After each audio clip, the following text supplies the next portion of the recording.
क्या आपने कभी सोचा है, क्या भगवान सच में अपने भक्तों की कठिन परीक्षा लेते हैं? एक छोटे से शांत गांव में रामू नाम का एक बहुत ही गरीब लेकिन ईमानदार आदमी रहता था। उसके पास ना अच्छा घर था, ना पैसे थे, लेकिन उसका दिल बहुत साफ और सच्चा था। उसके मन में भगवान जगन्नाथ के लिए गहरा विश्वास और सच्ची श्रद्धा थी। वह रोज मेहनत करता और अपनी कमाई में से थोड़ा सा भोजन भगवान को भोग के रूप में चढ़ाता। गांव के लोग उसे देखकर हंसते और कहते कि यह पागल आदमी खुद भूखा रहकर भगवान को खिलाता है। एक दिन अचानक आसमान में काले बादल और बहुत ही भयंकर तूफान शुरू हो गया। तेज हवाओं और जोरदार बारिश ने पूरे गांव को हिलाकर रख दिया।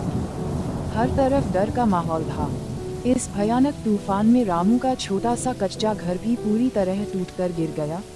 अब रामू के पास ना घर बचा था, ना कोई सहारा।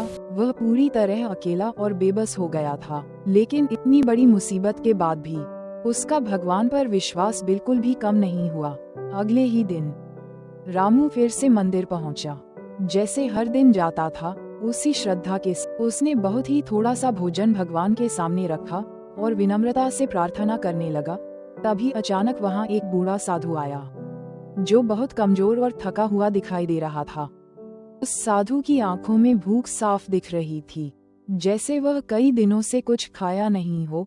रामू ने बिना एक पल सोचे अपना पूरा भोजन उस भूखे साधु को दे दिया।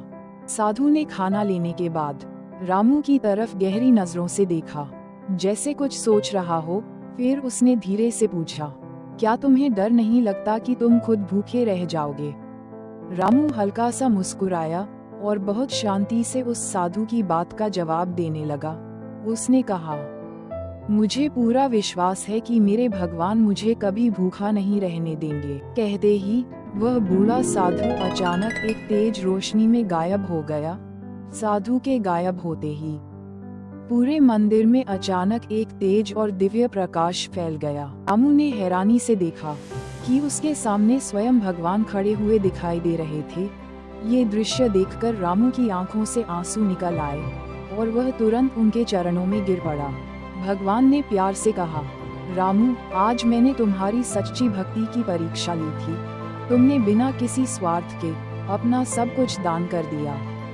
यही सच्ची भक्ति हो। अगले ही दिन पूरे गांव में एक अद्भुत चमत्कार देखने को मिला। रामू का टूटा हुआ छोटा सा घर अब एक सुंदर और मजबूत घर में बदल चुका था। के लोग ये सब देखकर हैरान रह गए और उन्हें अपनी गलती का एहसास हुआ। अब वही लोग जो पहले उसका मजाक उड़ाते थे, उसका सम्मान करने लगे। सच्ची भक्ति में इतनी ताकत होती है कि भगवान खुद अपने भक्त के साथ खड़े हो जाते हैं।